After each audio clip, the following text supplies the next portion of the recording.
So, welcome everyone. Um, I am Carl Skooglund. Welcome to Treasure Hunt. And as you hopefully know, the idea of this class is to explore the first teachings of Buddhism's early tradition as they're preserved in the Pali Canon. This morning, I'd like to pull on a thread, on the thread of a teaching that we touched on in our last class in March, which was about right effort. In particular, the idea of that last class was to make effort easier. One of the teachings that I cited in the last class, and it's been one of my favorites over the years, it's called the Suda Suta, and it's referred to as the cook. This sutta, it sets out a simile, such that on the one hand, there's a cook who clues in to what kinds of food, what tastes his patron enjoys, and the cook is thus rewarded, the simile says. And alongside that, the Buddha talks about a Dhamma practitioner who is working with one of the themes of mindfulness and clues into the signs that their mind is giving them, such that their heart and mind become composed, right? And they enjoy a pleasant abiding, as the text says, and become relieved of the kilesas, the three kilesas, which are attraction, aversion, and confusion. So one thing I'd like to do this morning is remind ourselves of the array of themes that are possible to bring to mind and practice with, right? Such that we might enjoy a pleasant abiding, right? And the idea is that we can become skilled, like the skillful cook or the skillful Dharma practitioner. We can become skilled at cluing in to what particular themes of mindfulness we will find engaging and satisfying, right? Before we do that, though, before we engage in any teaching, I'd like to offer a quick metta reflection, to help us perhaps see through any dust that may be floating around in our minds right now. So if you'd like to start by tending to your posture, just some posture you can hold for 3 or 4 minutes, and closing your eyes if you like.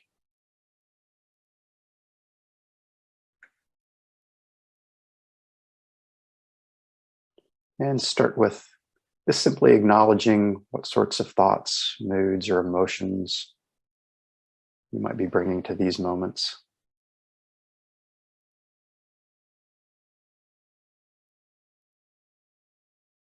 And then taking a deep in-breath and then releasing that breath.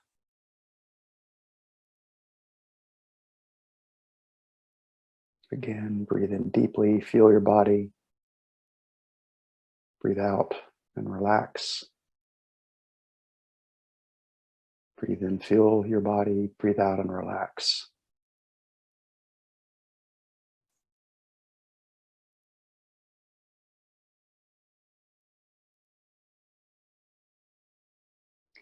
And within this present moment state of heart, mind, and body, whatever condition they're in, you might wish for yourself. May my heart and mind be bright. May they be light and upright.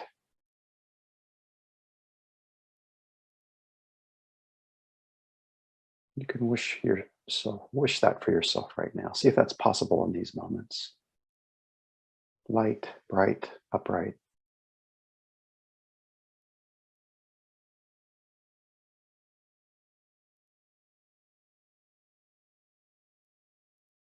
And next, may my heart and mind be rooted, settled, composed.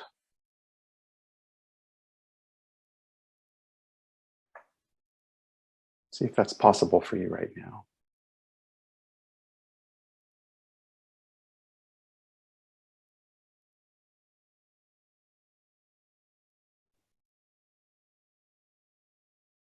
And then next,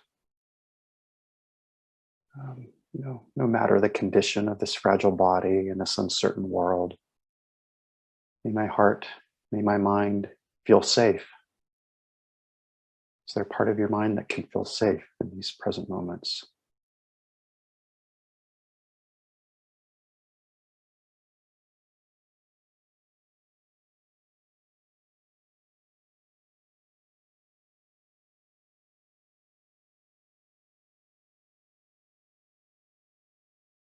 And then may my heart and mind feel at ease, move with ease.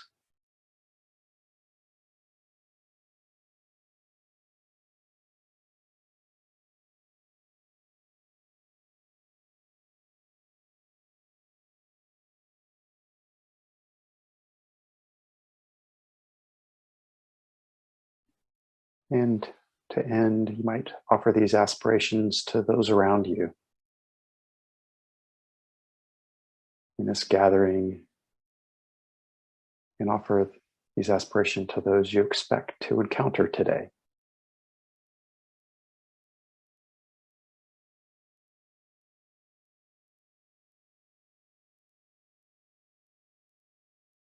May I and may those around me be upright, rooted, feel safe and at ease.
So I hope that was a helpful way to start.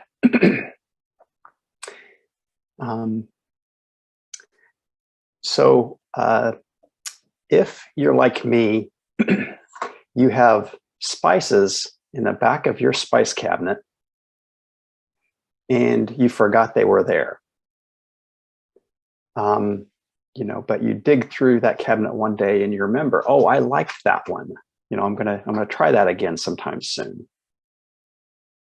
Or likewise, you may dig through it and remember, I haven't used that one before. Maybe I should try that. And likewise, we'll dig through the themes that the Buddha lays out in the Satipatthana Sutta with the idea that we can remember, oh, I like that one. I'd like to use that one again. Or, I haven't used that one. Why don't I try it out? And as ambitious as this may be, I'd also like to, give ourselves a chance to talk this out with each other, as much as you might want to, and share with each other what's interesting and energizing in our practice.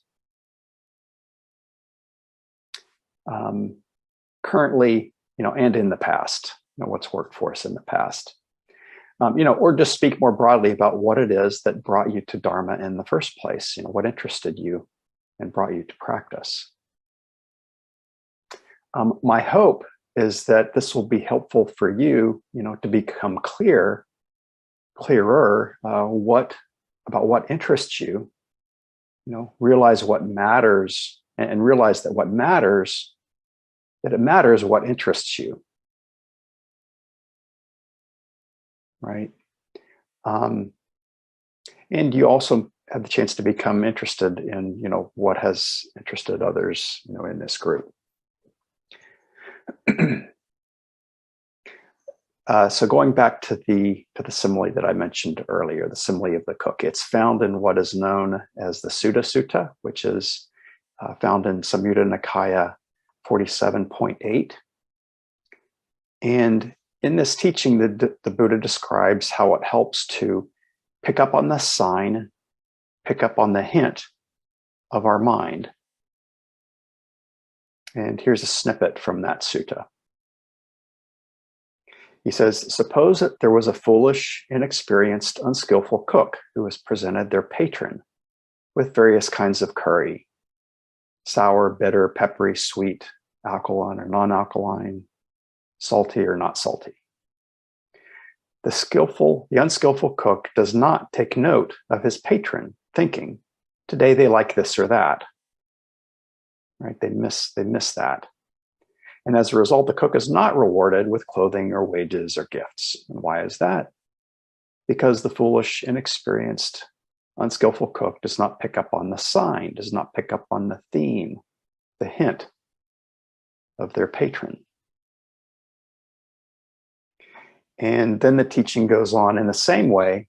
A foolish, inexperienced, unskillful practitioner practices with one of the themes of mindfulness, but their mind does not become concentrated, composed. Their attraction, aversion, and delusion are not abandoned. Why is that? Because the practitioner does not take note of the fact, does not pick up on the theme, does not take the hint of their own mind.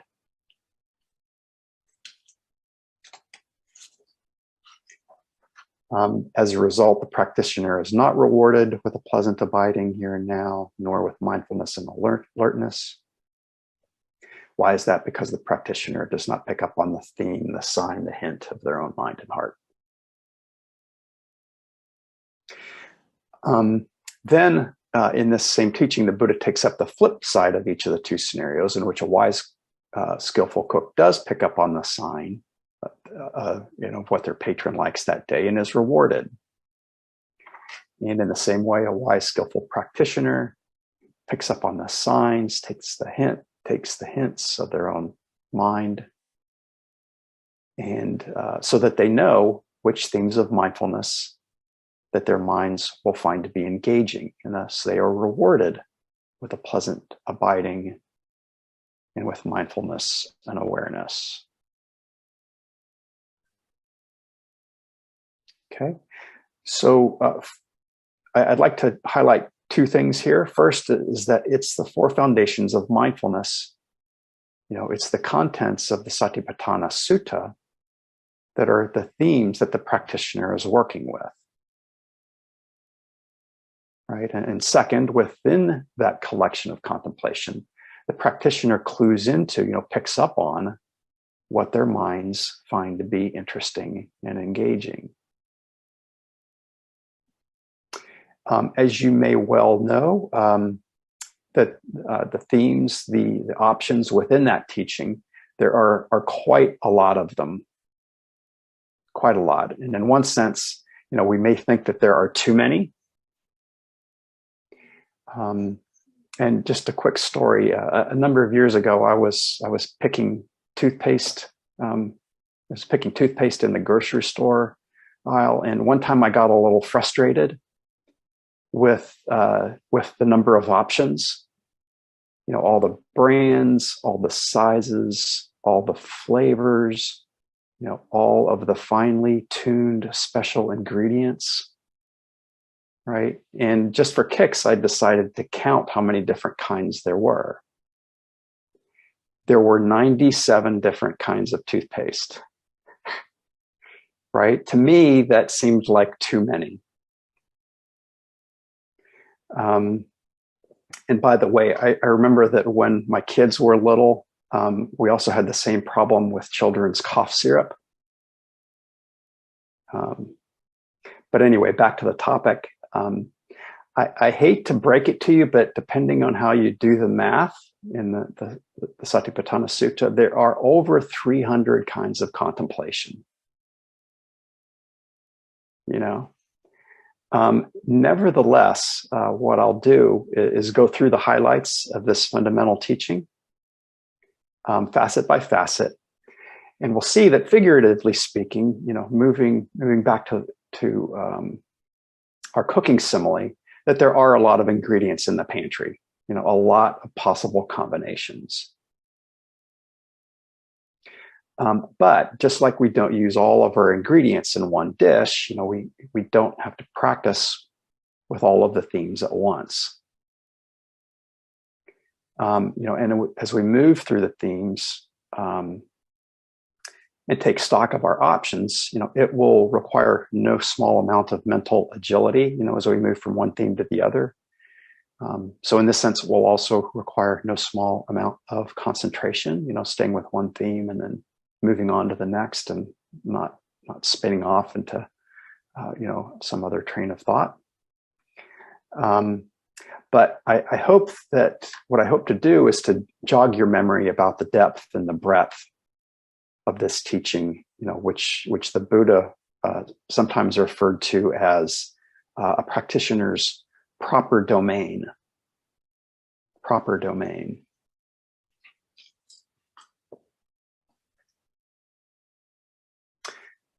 Another thing to consider, consider memorizing this teaching. Not word for word, but memorize the highlights. And what this does, when we memorize something, is that we create an imprint in the mind. We create a channel, into which thoughts and intentions tend to flow. Right?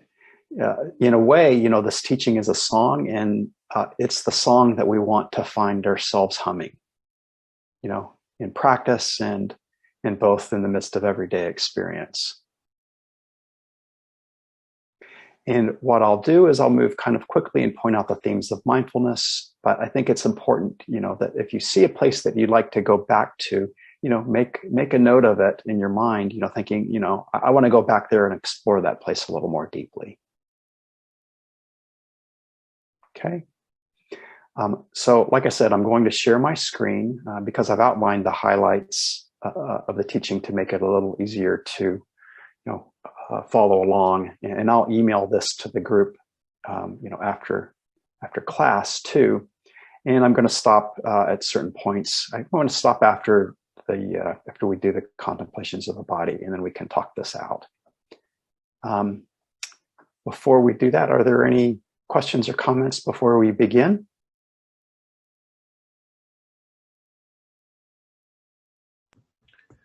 Yeah, this is probably glaringly obvious to everyone, but I find memorization of complex things like over 400 and 300 ingredients is, as Buddha already did for us, is start with major categories and then subdivisions. So it's like, oh, let me just go to the body first, and then if I'm stable there, then I can go to the next thing or whatever to help me navigate.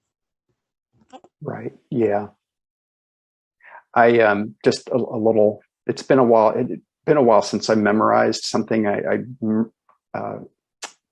took it on myself to memorize the Metta Sutta, which is not that long. It takes about 4 minutes or so to recite. But you start with the first lines, you get those straight, and then you add to it. So that's one way to think of it. Another aspect of this is, not all of us, we don't have to do this just verbally inside our head. It can help especially for those of us who are visual learners, write it down with our own hand, or, as I know some of you do, create a mandala of sorts, something that you can visualize rather than narratively repeat in your head.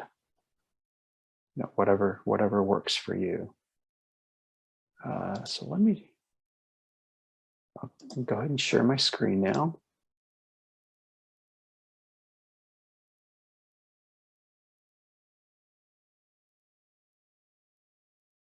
Okay. Can we all see this now? All right, great. So first, the text sets out the purpose of the teaching, and it says, "This is the direct path for the purification of beings, for the overcoming of sorrow and lamentation, for the disappearance of pain and distress, for the attainment, the realization of nibbana, unbinding, liberation." Then it says that the practitioner abides contemplating. We abide contemplating body, feelings, mind, and dhammas. Those are the four themes. So we bring a theme to mind, and then we stick with it. We reflect on it.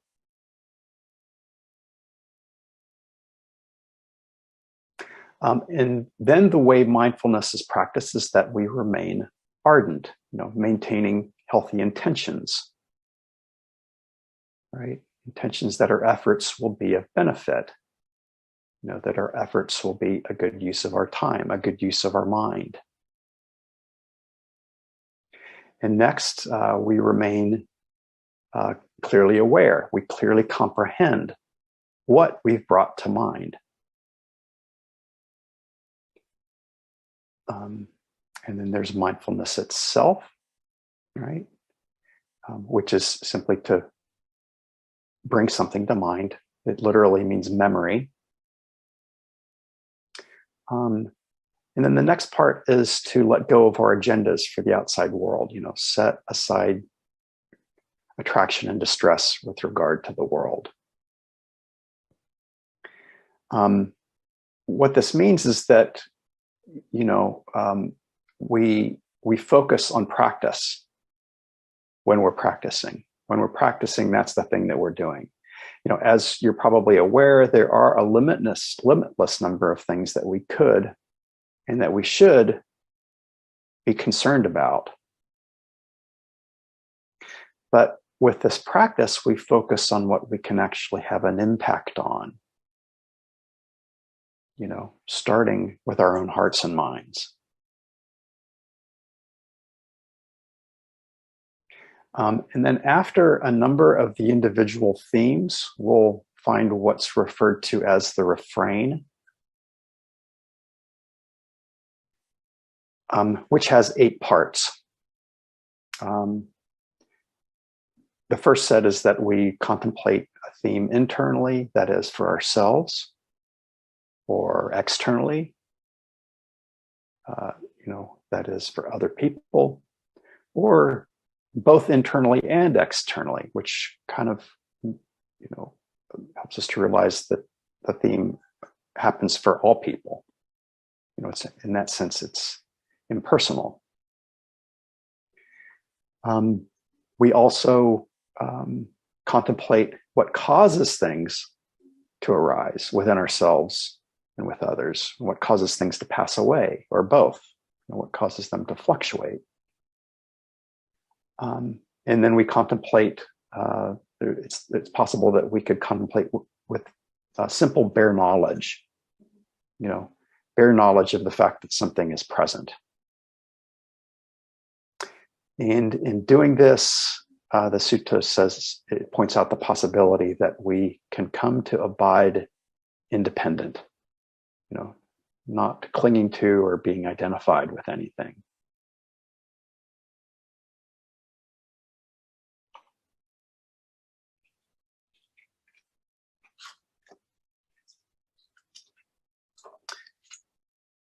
So the first broad theme, the first of the 4 main contemplations, the first satipatthana, is the body.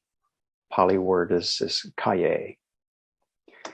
So we start with the body. There are 6 facets within this first foundation.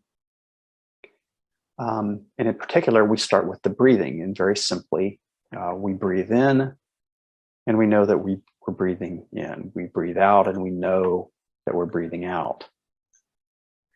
And next, the teaching has us make a shift, in that we're to proactively train ourselves.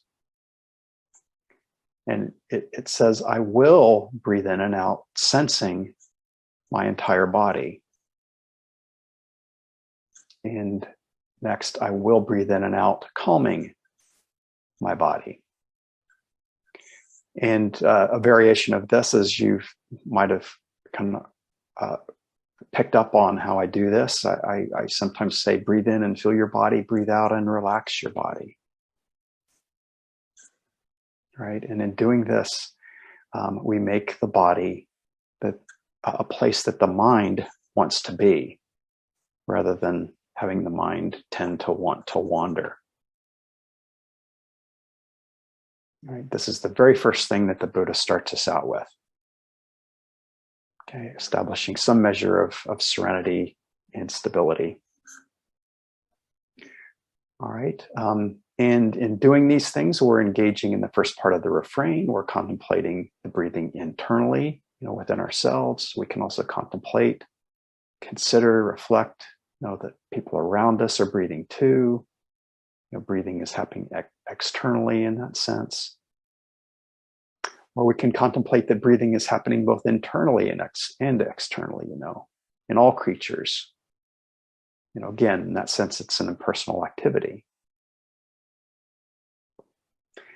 And, the next parts of the refrain have us contemplate how breathing arises, how it passes away, does both, it fluctuates. And it also has us maintain as one option the simple bare knowledge that we're breathing.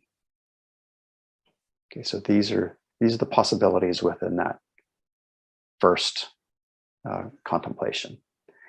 The next section of the body, has us contemplate what are known as the four postures, which are walking, standing, sitting, and lying down. This is one way of bringing our practice into everyday experience. On the cushion for sure, but as we're walking around and engaging in other things. And this can be very useful just to recollect in an instant or on an ongoing basis. Recollect your attention to your basic physicality. Right. This can be sort of an emergency exit, you might think of it, out of some of the head trips that we can sometimes create for ourselves, just coming back to our physicality.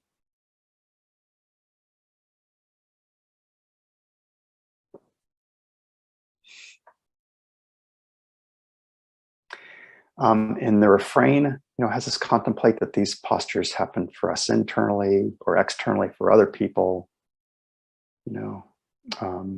Other people engage in these postures, or the fact that all people, engage in these postures.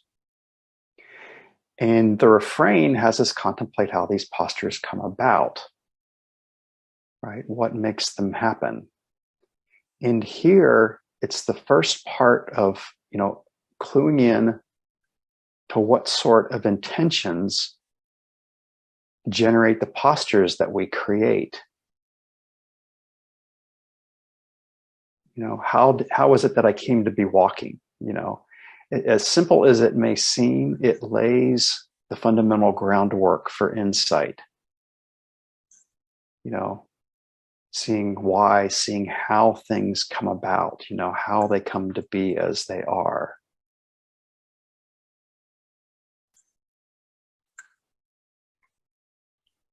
Right, so this is a simple thing, but if you spend some time with it, some doors can really open up. The third section of the body, or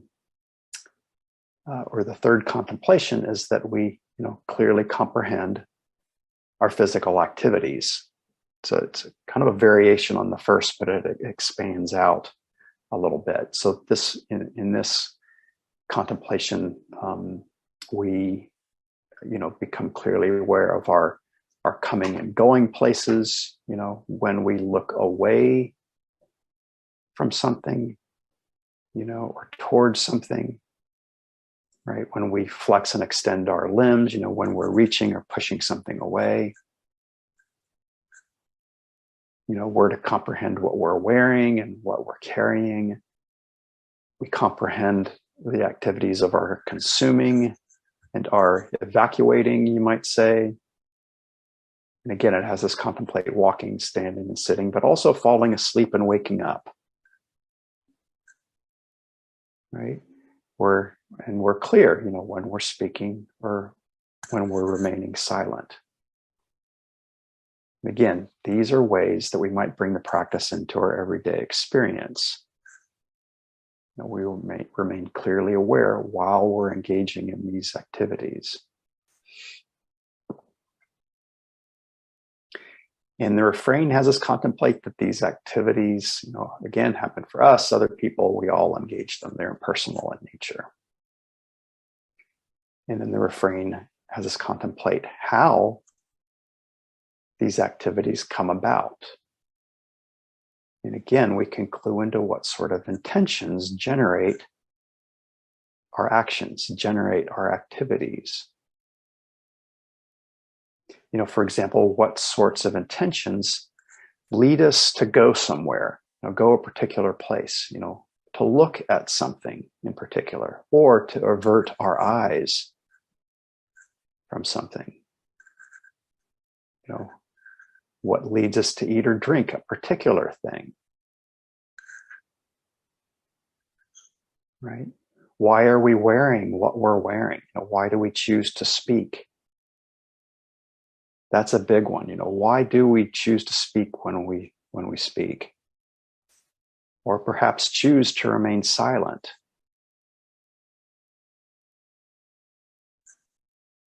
So whatever, physical activity we're engaged in, we're clear, why we're doing it, or attempt to become clear. So I hope you see what how rich the terrain can be here. We can intentionally pick up one of these threads and make it a theme of practice.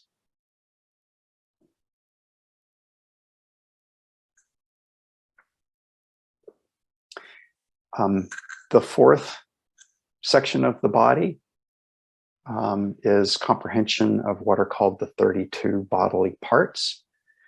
This isn't meant to include every bodily part, but it's sort of a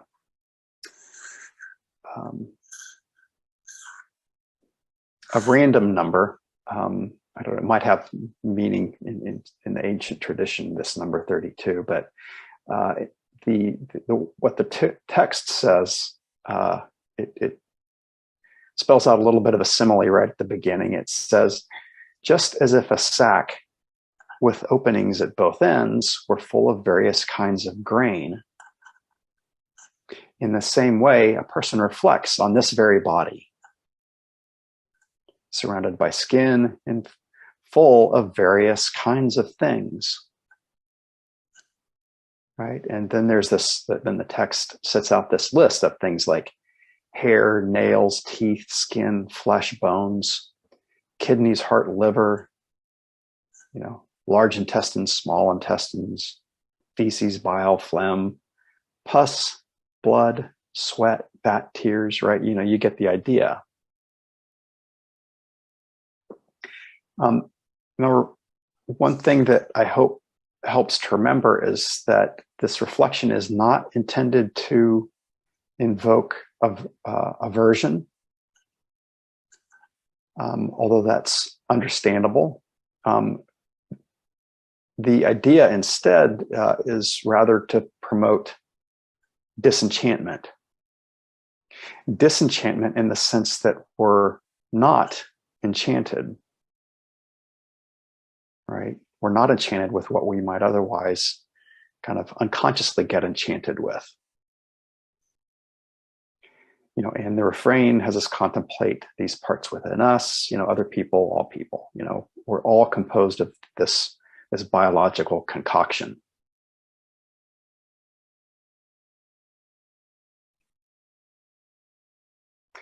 And then next, the refrain has us contemplate how these parts come about, how they end, how they fluctuate, and we can clue into how these bodies, like a sack of grain, they come about by putting things in the top end, and then those things get discarded out the lower end.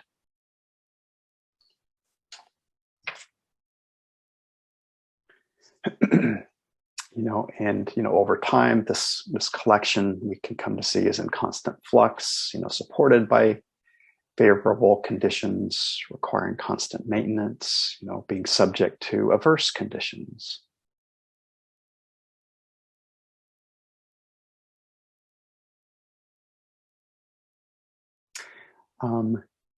Moving on to the fifth section of the body.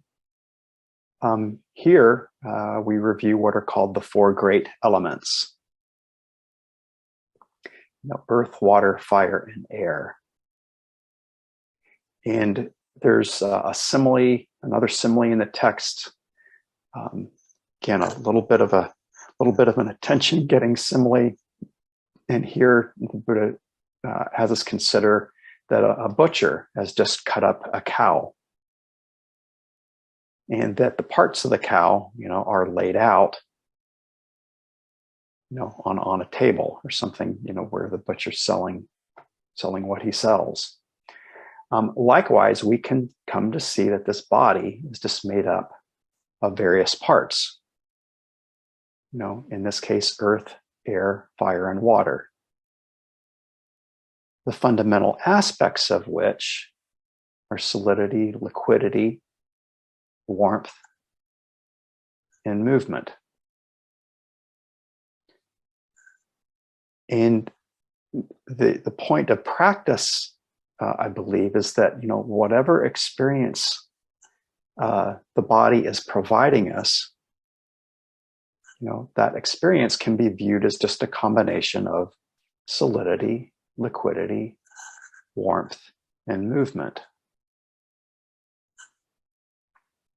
So this is one of those that at first glance may seem kind of abstract, but if we take it up as a theme of meditation, it can actually be quite insightful, and it can also help us to not take our bodies so personally, if that makes sense. Sort of release our sense of personal ownership. These are elements that belong to the earth, right, and the other various elements.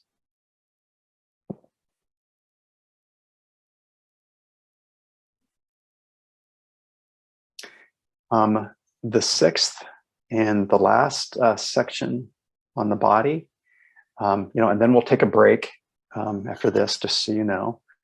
The last of the contemplations in the section on the body are what are called the charnel ground contemplations.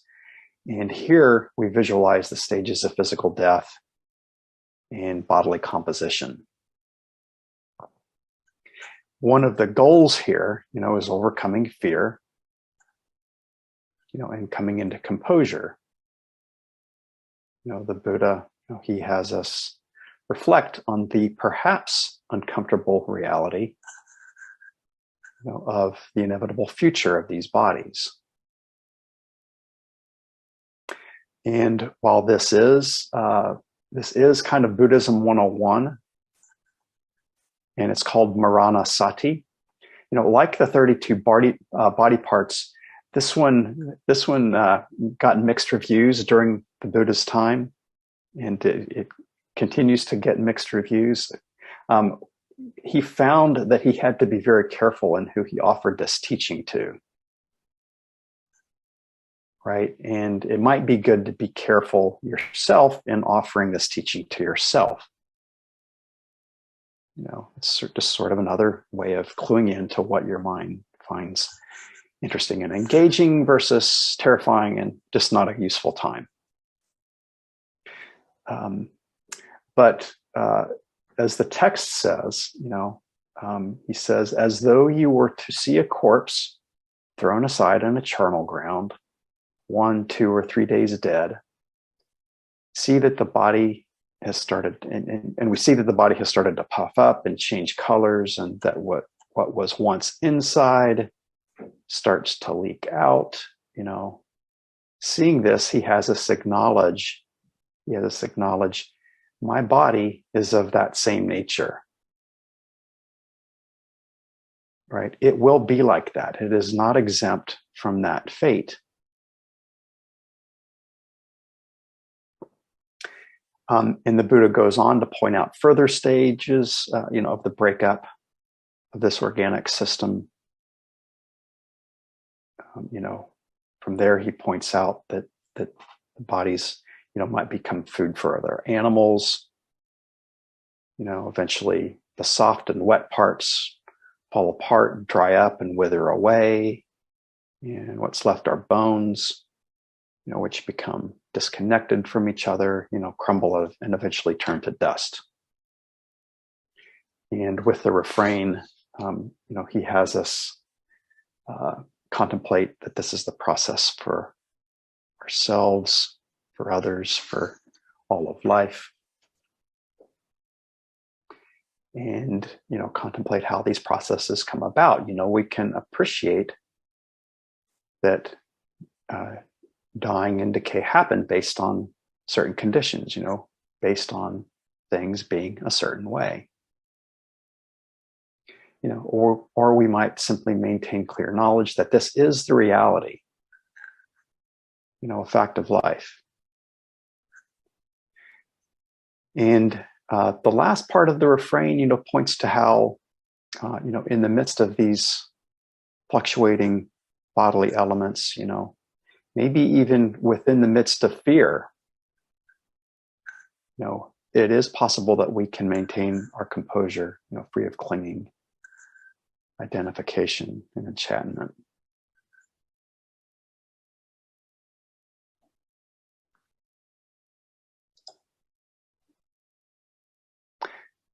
So I'm gonna stop there and give ourselves a chance to talk. And basically the things that I'd be interested in, we can talk about whatever is up for you.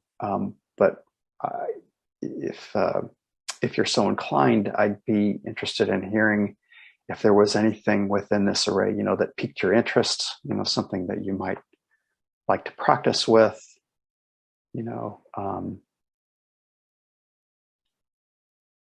maybe it will be for the first time, or it's something that you've practiced with in the past and benefited from. And, especially with these last contemplations, simply to say that, we may not find them to be engaging because they're pleasant, right?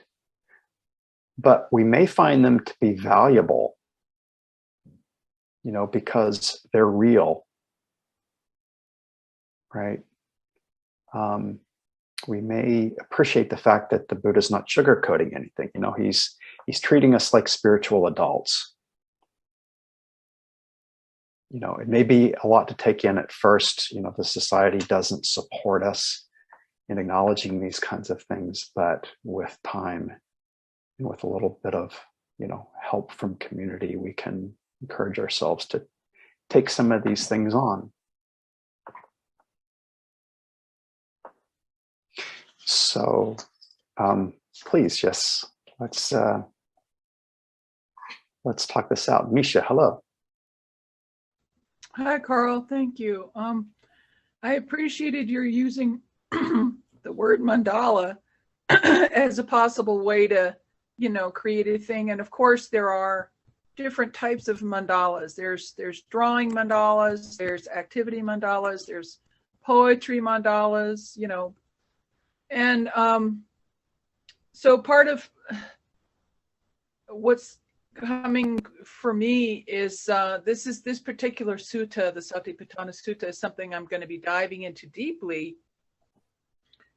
And it occurred to me that a way I could create my personal way of mandalaizing it, which will probably be both visual and poetic, that using that kind of a process can help me relate to the content of the material in a more non-stuck, non-identified, non-enmeshed way, so that like any of the challenging parts, so I wonder, I wonder what a visual symbol for this would be, and how would I incorporate that into, I'm going to use a tree with 4 branches, or a river with 4 streams, or whatever it is.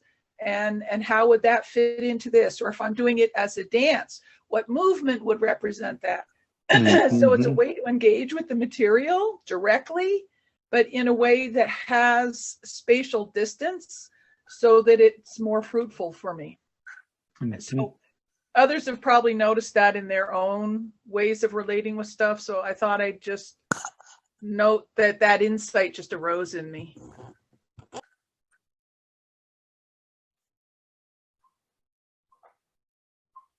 Yes, thank you for sharing that. It just points to the idea that play around with different ways of engaging with this material. Those are all great options. Yes, Slomit. Hey.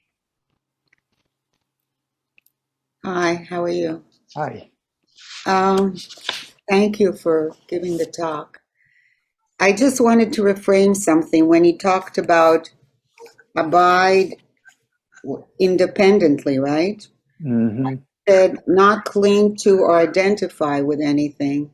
So I would say not cling to or over attach to anything or over identify, because we need to identify with things, but we don't want to over identify. Does that make sense to you? It does, in that when we're on the path, we want to identify with the path, for example. Right. Yeah.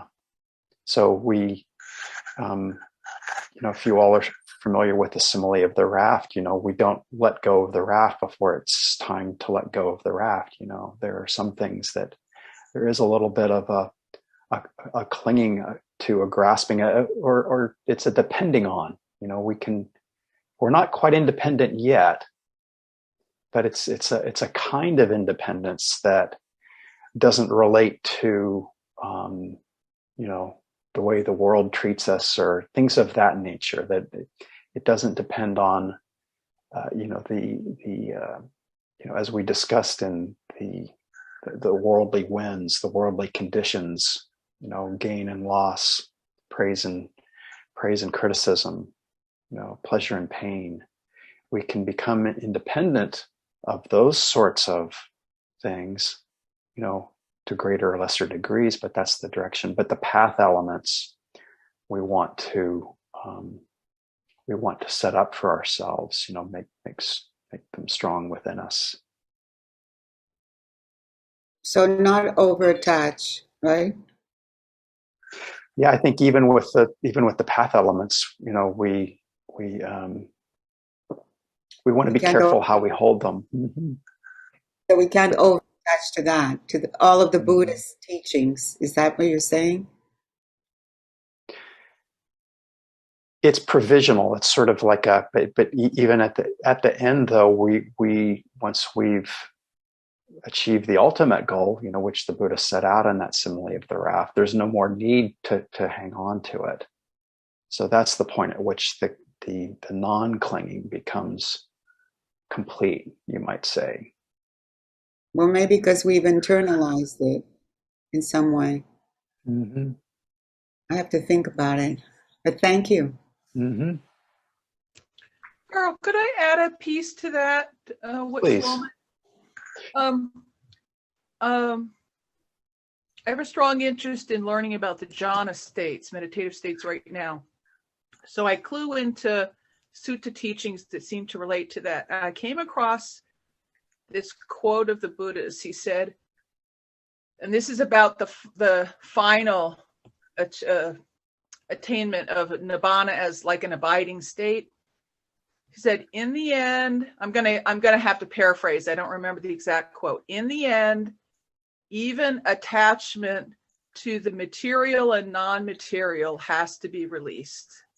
So there's a part where he talks about cultivating the jhana states as part of the path. And there's an awareness that they're, as some of us have heard, they can be potentially addictive because they can be very pleasant states. And so attachment to that can arise.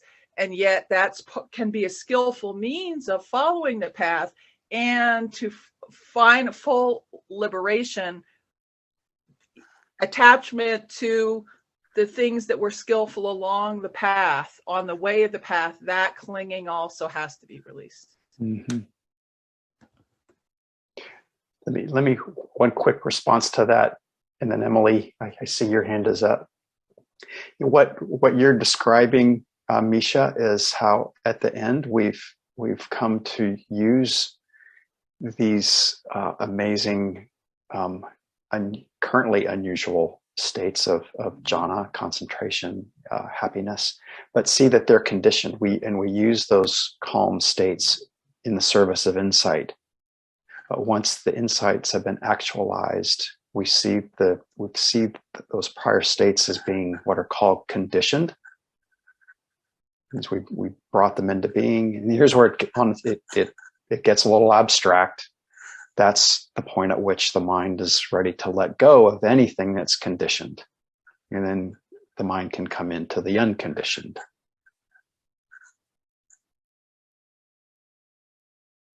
Okay. Emily, thank you for your patience. Thank you. Well, I'm grateful because I just heard something that made a lot of sense, that the conditioning.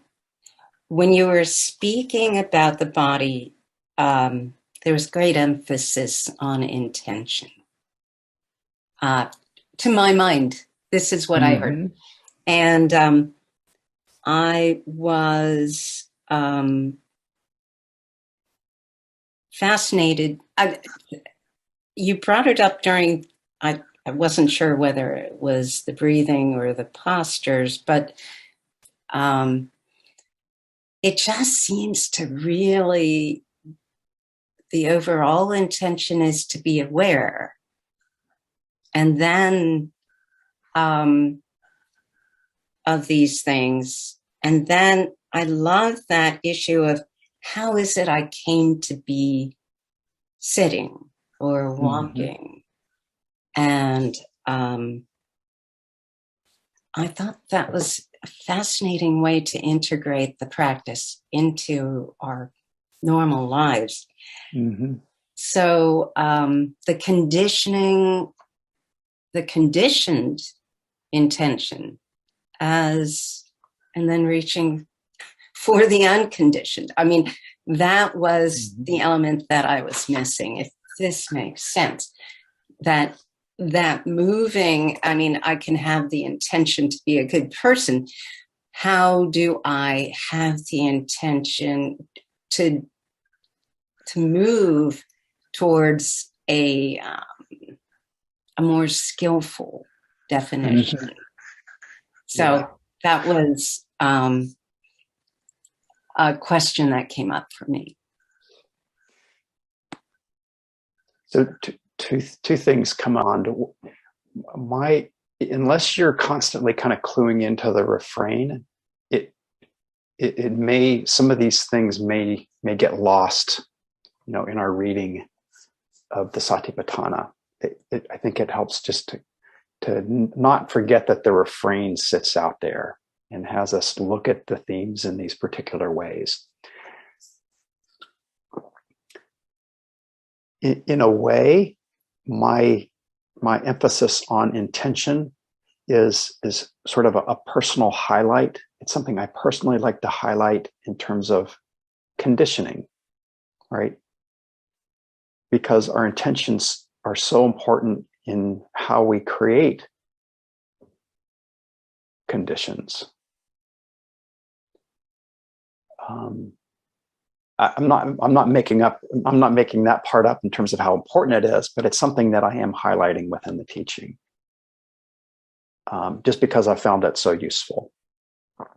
And then in terms of what's skillful, if I'm understanding, if I heard the question correctly, Emily, terms of what's skillful, I think that's where another aspect of this we have to keep in mind as we're engaging in mindfulness is the ardency aspect, right?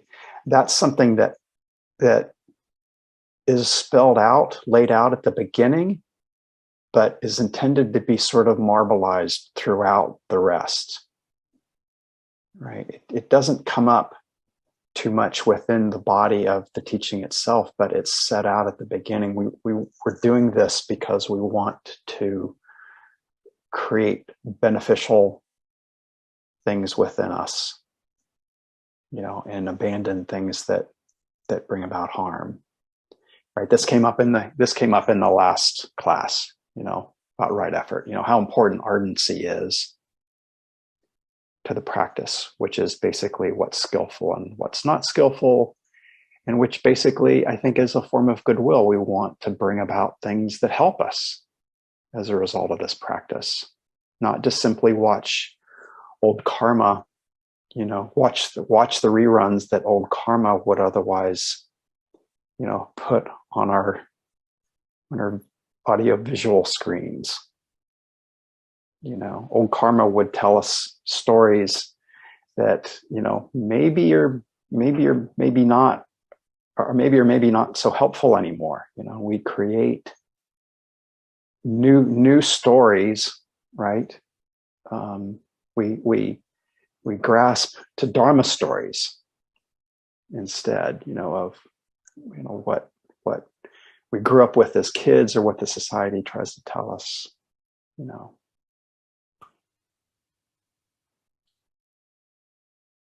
Okay, does that help? Does that kind of get to what you were curious about? Absolutely. Yes. Okay. Thank you so much. Very good. Yes, Mark. Hello. That was wonderful. Thank you to everybody for their input, and Carl, that was great. I have a dog next to me that's suffering because the rest of his family's not home. So at any moment, I may need to attend to an animal, or you may hear the animal. There were many wonderful reminders in what we talked about this morning and what you presented, Carl. One of the things that struck me was the piece about, and I think in our society, it's very difficult for people, imagining the decomposing body and our death. I think that is something just so foreign to everybody, and yet it's right around the corner. It could be us tomorrow. I'm very aware of it, and one of the things that I do contemplate it sometimes and meditate on it, but I realized I wasn't tapping into something that I think maybe in other cultures people tap into. We don't typically watch a dying body in our culture. It is kept away from us. We don't see a body a day later, 2 days later, 3 days later. Mm-hmm. And then I thought, but we could. There are materials on the internet where you could find those. I used to teach anatomy, and I used to work in a medical setting. So I saw dying bodies. I saw dead bodies. And I can imagine those things, although I haven't been tapping into that as a way of imagining the deceased states. And I thought, there's an opportunity there to tap into that I haven't taken, and maybe many of us haven't taken.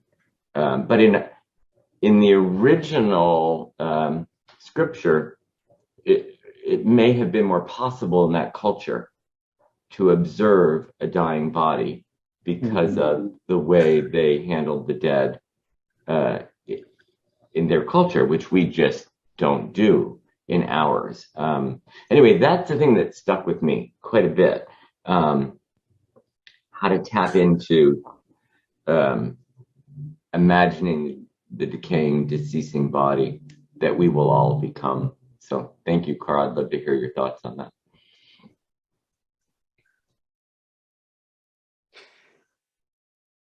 Yeah, in the Buddha's day, it was more of an opportunity, you might say, if you want to call it that. But in the actual teaching, he assumes that you're not like setting up to meditate in the charnel ground. He said the phrase is actually, if you imagine this, imagine that there's a body who's recently deceased. So that being said, like you spelled out, it's not something that our culture thinks is something that's quite acceptable to talk about, right? This is not the kind of part of the Buddhist practice you usually start with, at some sort of a social gathering and say, oh yeah, this is how we do things. You might find yourself being lonely at the party real fast. And that's where, we have to sort of consciously swim against the current to some degree, both within the culture and maybe within our own sort of collection of reactions and conditioning, right? We've been conditioned to think that it's a tragedy, right? Rather than death is something to be solved and overcome, rather than thinking this is the way things are. I mean, other people may have other ways of portraying it, and I'd like to hear from you, but I think these are fairly common perceptions of the situation.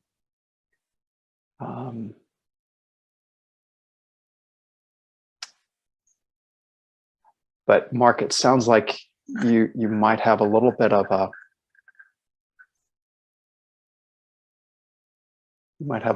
an interest in going a little more deeply with that, and if that sounds right. I wish you luck. Again, that's not it's Buddhism 101, but it's also Buddhism for the not for the uncowardly.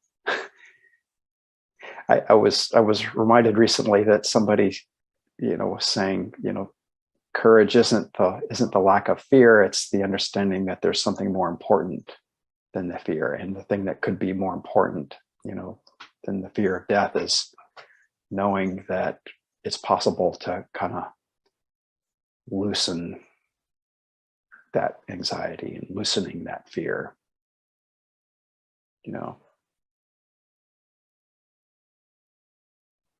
Does that help, Mark?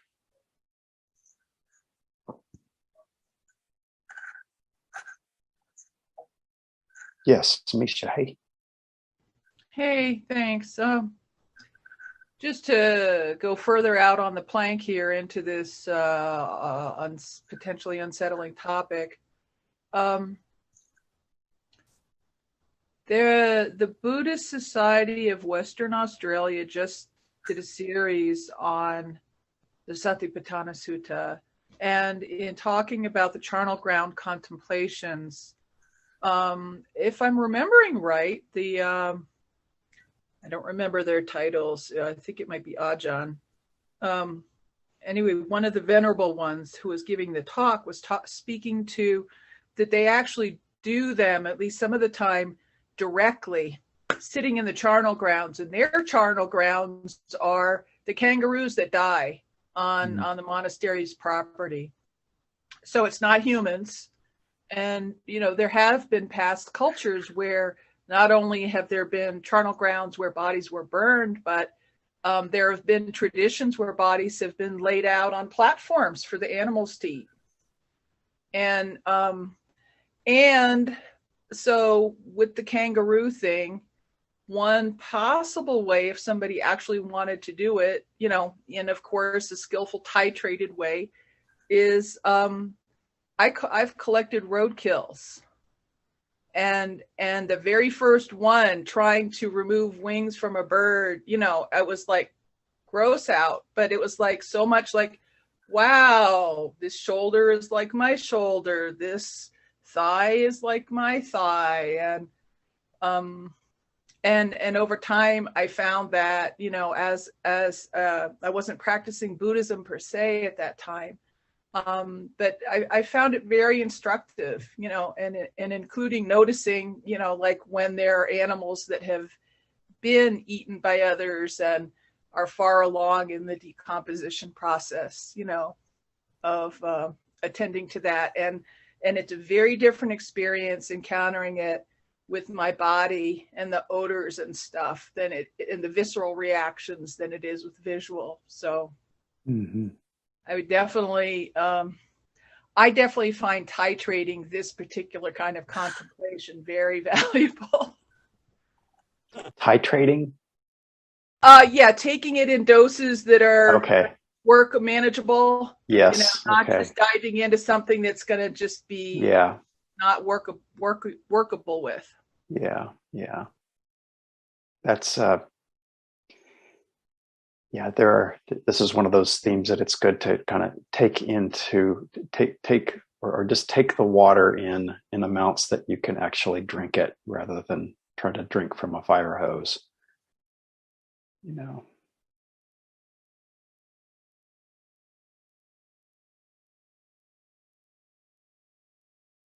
So anybody else? We'll be getting you know, into the other subjects you know, in the next class, but I wanted to kind of get through the body here, give ourselves a little breathing room to take in that particular one. I think the others aren't quite as immediately challenging in that way, but we'll be getting into to Vedana, mind states, and then Dhammas in future classes. But again, the idea is just stay attuned to what you're becoming interested in, you know, among these themes.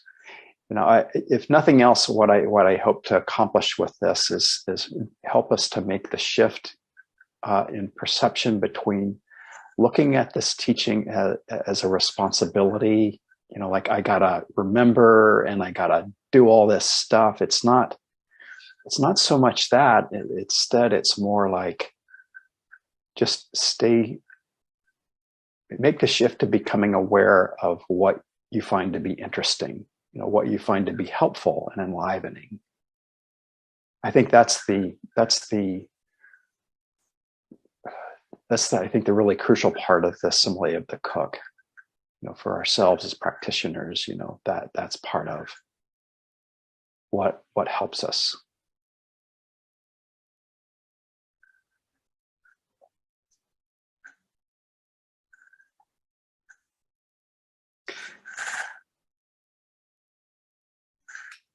Well, Joe, yes, hey. I've loved this class, Carl. Thank you so much. It's been just marvelous. I love the metta meditation at the beginning, and really found a lot to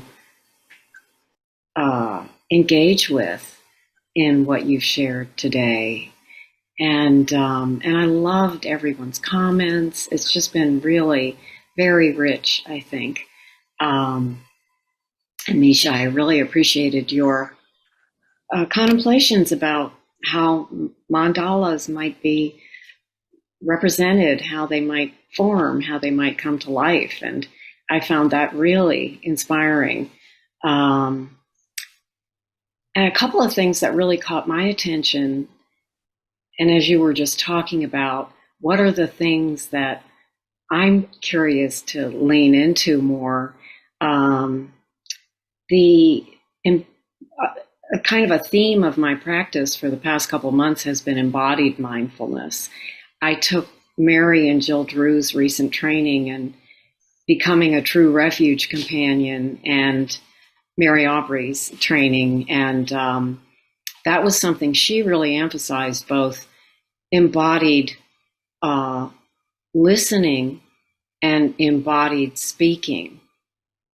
And I instantly could, when I thought of what does she mean by embodied speaking, you were someone, Carl, that I thought of, because I feel you are really embodied as you're teaching and speaking, and it's such a difference. So I appreciated the embodied aspects of the section we were doing today. And also, I was really interested when you multiple times mentioned application to daily life, not just sitting practice.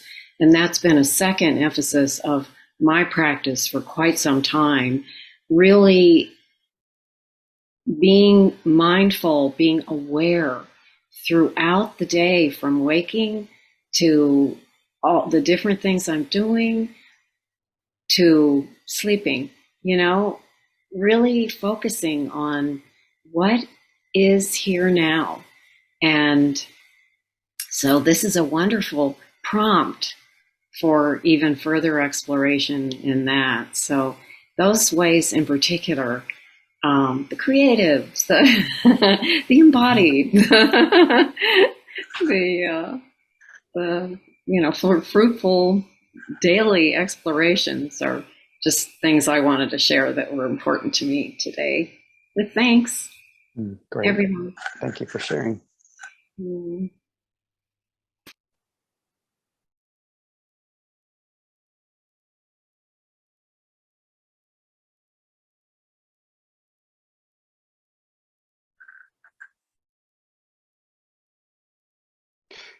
Maybe just one more plug for the simile of the cook.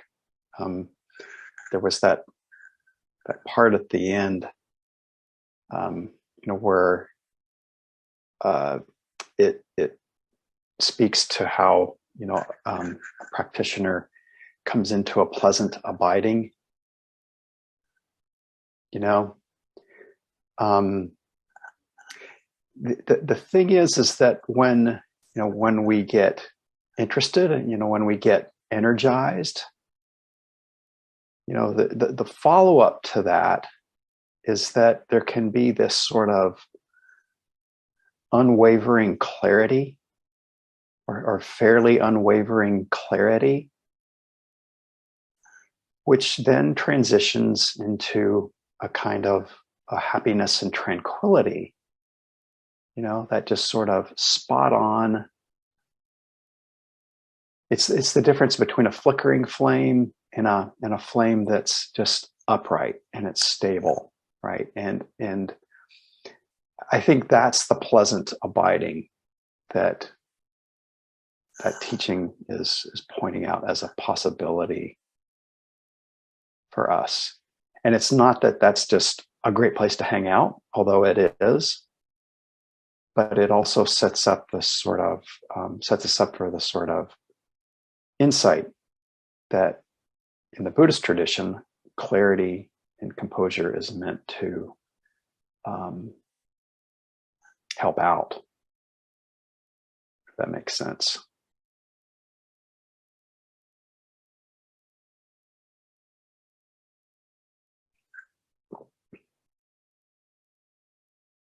Yes, Misha. Just to reinforce that plug, and cultivating these states that happen to be pleasant and interesting and engaging, as ways to get there, that are in service of the insight, is that Western science has proven the effectiveness of these kinds of techniques.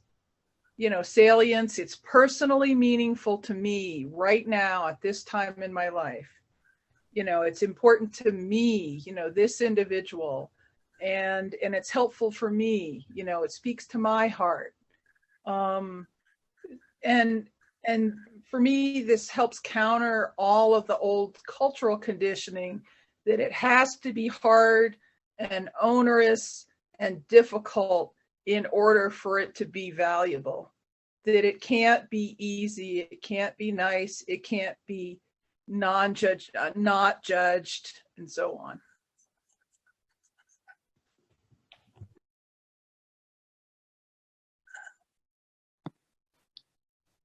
Emily. That's fantastic, Misha. And it's one of the, certainly when I first approached meditation, I mean, it was just too onerous a task. And then, I took up yoga and it eventually became easier. But that initial idea of that focus brings that calming. I mean, that is really what drew me to meditation, to find the calm. And then when you find the calm, you go, oh, this isn't staying. How do I have the skill for it to stay? I mean, you have this honeymoon period. I had a honeymoon period, and then it was like, oh, no, this is not, all this stuff is coming. And yeah, every time I feel I've reached some kind of contentment, life happens, and so that beyond, just through the practice, and it's a practice with everybody here, that it, calm abiding is possible. That's, and that's what drew me.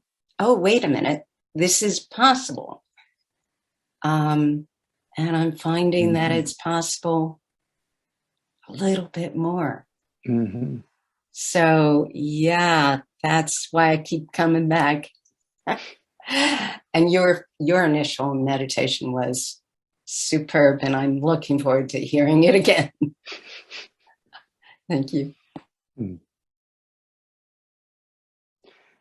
Emily, you're reminding me that, part of this that's good to keep in mind is that some of these things, our minds can engage because there's a little bit of a novelty aspect, right? And then, like with, relationships, and I'm mindful that my wife is on the line here. You go beyond the novelty, and you get into the the day after day kind of aspect of practice, where the things that worked at the beginning, they don't what happened, right? There's that, it's not great today like it was yesterday. And that's where we bring in a little more of the insight in the investigation. Okay, how do we create the conditions so that the mind can be, settled and composed? Sometimes it's a matter of creating the conditions in our life. Sometimes it's a matter of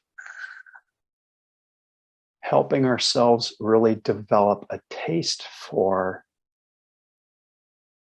peace as opposed to excitement and distraction. Those are ways in which those are things that we're kind of encouraged to do instead of being peaceful and composed, right? And then it goes beyond. Yes. I mean, that's yes. The crucial thing. Then it becomes, say, in a relationship, certainly for me, wait a minute, what's my intention here when I'm talking to my husband this way?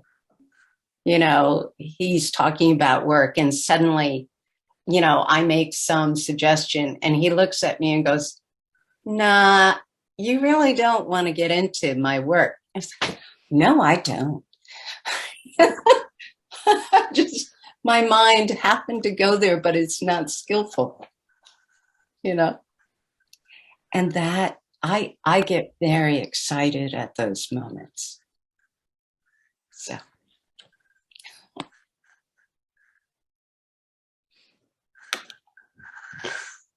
Well, do we feel sufficiently wrapped up? We get off a little early, get off from class a little early. Does that seem okay? I just wanted to mention, Carl, that it would be nice in the future presentations if we can work on this theme of finding the calm. Mm-hmm. Focus a little bit on that. I think that's Okay, sure. Yes, that's one of the. Thank you for pointing that out. I think that's one of the important things that I'm trying to get across here. So I will. so I would suggest continue. if you also consider breakout rooms just for a few minutes when we can talk with each other a little bit more. Mm-hmm.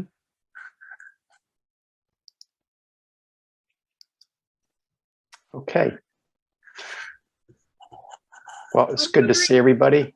To do just a minute or two of some calming or kind meditation to close us out. Mm-hmm. I'm still feeling unsettled after all that charnel ground discussion. Oh, okay. Yeah.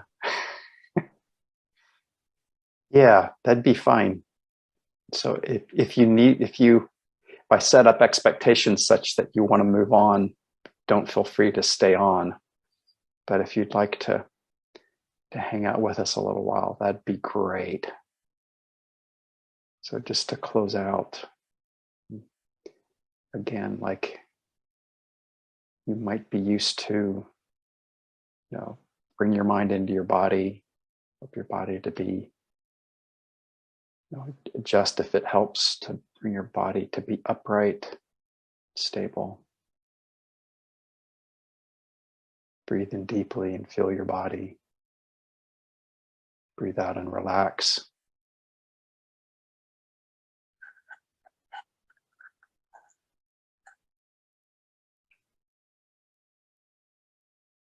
Let the mental chatter fall away.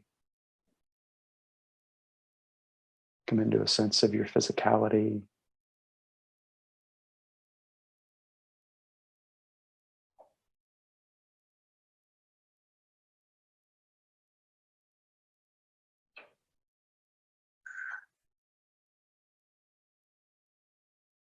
See if just doing that,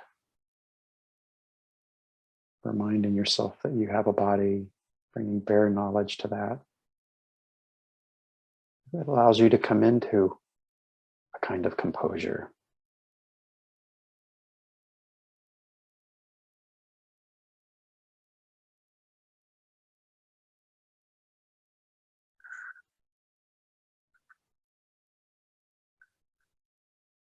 And then appreciate the pleasure of that composure.